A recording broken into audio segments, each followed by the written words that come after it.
10 tahun 2016 mengamanatkan kepada Bawaslu Kota Tegal untuk melaksanakan pengawasan pemilihan serentak baik itu gubernur dan wakil gubernur serta wali kota dan wakil wali kota Tegal tahun 2024. 3 divisi masing-masing mempunyai cerita yang berbeda-beda.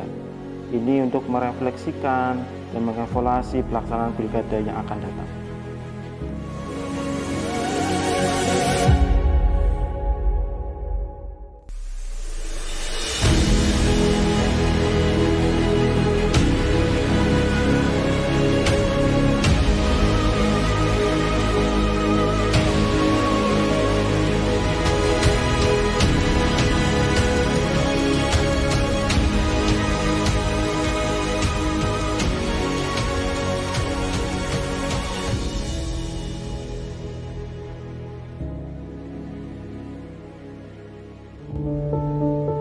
Bawaslu Kota Tegal mempunyai beberapa tugas di setiap tahapan pemilihan serentak tahun 2024. Kami membentuk jajaran ad hoc di Bawaslu Kota Tegal, mulai dari Panwaslu Kecamatan, Panwaslu Kelurahan, dan ujung tombak kita adalah pengawas TPS.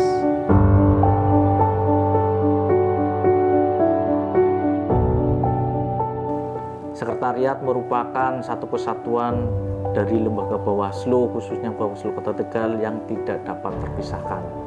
Sekretariat menjadi penghubung antar lini maupun antar divisi di lembaga Bawaslu Kota Tegal.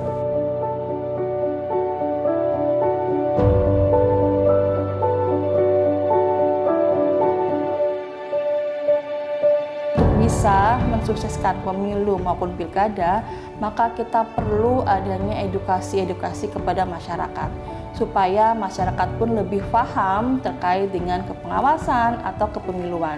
Dan itu kami kerjakan setelah tahapan pilkada maupun pemilu ini selesai. Harapannya supaya nanti di pemilu 2029 masyarakat bisa lebih aware, masyarakat bisa lebih peka, masyarakat bisa lebih memahami aturan-aturan kepemiluan, aturan-aturan kepemilihan, sehingga bisa turut serta membantu dalam kepengawasan. Jadi ada 2 sumber penanganan pelanggaran sesuai dengan regulasi Perbawaslu 8 tahun 2020. Jadi ada temuan itu yang bersumber dari lembaga kita, pengawas secara berjenjang dari Bawaslu Kota Tegal sampai dengan pengawas TPS. Ada satu laporan pada masa tenang, saya kira sebelum masa tenang ada laporan yang dilakukan oleh salah satu masyarakat Kota Tegal, tapi sesuai dengan regulasi yang ada 1 kali 24 jam kita kaji apakah itu laporan unsurnya terbukti, formil material terbukti atau tidak sebelum kita registrasi.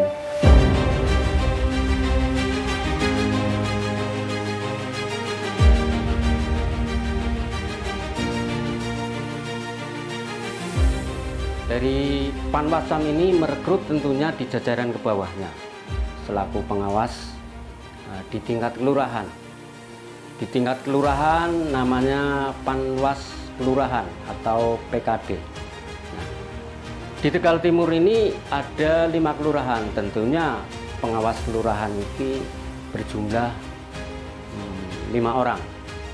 Pastinya ya dalam melakukan pengawasan tidak mungkin pengawasan kita itu flat. Ada kisah yang unik gitu.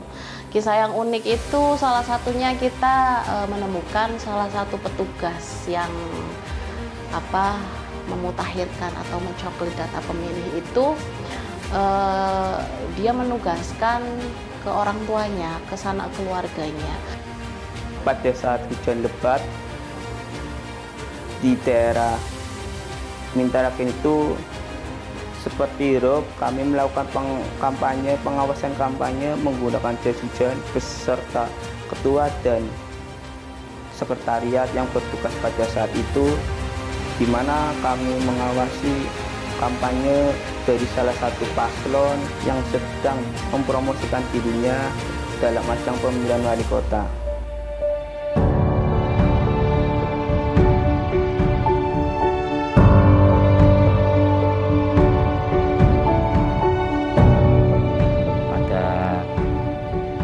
itu kami sudah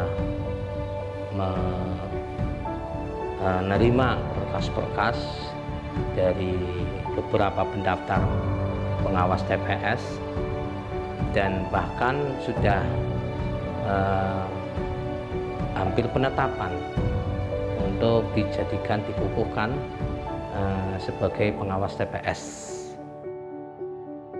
Di situ pun hasil dari pemilihan gubernur dan wakil gubernur serta wali kota dan wakil wali kota pun tidak ada permasalahan yang begitu melanggar dari aturan-aturan pemilihan 2024. Jadi di masa hari tenang itu semua APK harus sudah bersih. Artinya tidak ada APK yang tersisa. Jauh-jauh hari sekitar 1 hari sebelum hari tenang memang kami instruksikan kepada pengawas TPS supaya menginventarisir letak-letak posisi APK yang ada di wilayah TPS tersebut. Jadi nanti ketika pelaksanaan penertiban sudah tahu lokasinya, tinggal kita eksekusi.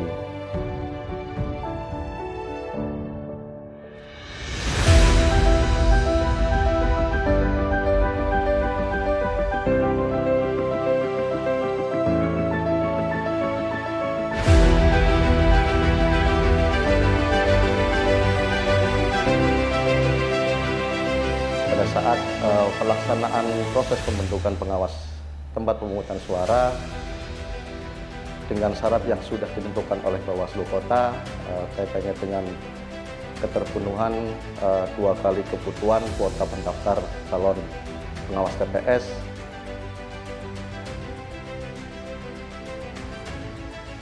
Penghitungan kembali surat suara yang kemarin sempat ada selisih. Tapi dalam hal ini ternyata setelah disinkronkan kembali dengan teman-teman yang bertugas saat itu, ternyata ditemukan bahwa ada kelebihan surat suara yang memang pada saat pengiriman logistik ternyata lebih 1 surat suara dari jumlah DPT untuk ketersediaan surat suara itu.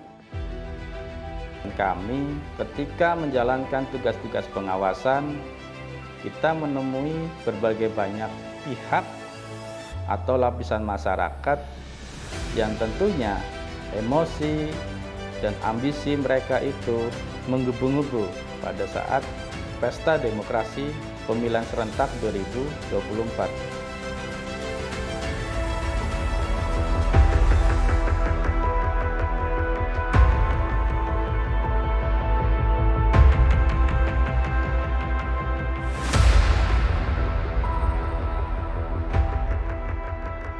Logistik adalah urat nadi dari pemilihan, baik pemilihan pilpres atau pemilihan pilkada.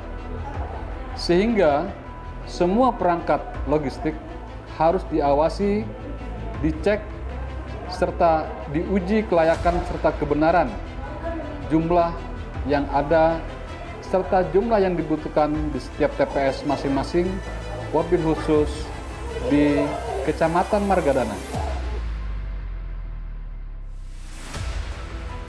Pantarlih melakukan penyisiran apakah nama tersebut benar berdomisili di sini, orangnya ada dan sesuai dengan KTP dan KK. Kemudian dari pencoklitan ini nanti muncullah DPS, daftar pemilih sementara. Dari DPS ini kemudian berlanjut ke DPSAP, daftar pemilih sementara hasil perbaikan.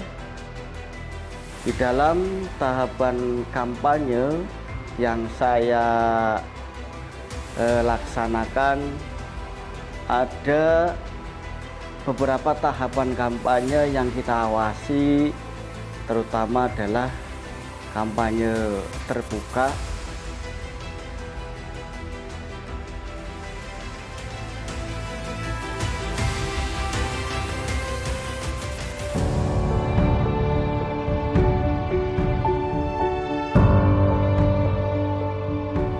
Demikian cerita pengawasan pemilihan serentak tahun 2024. Ini sebuah evaluasi untuk perbaikan pemilihan yang akan datang.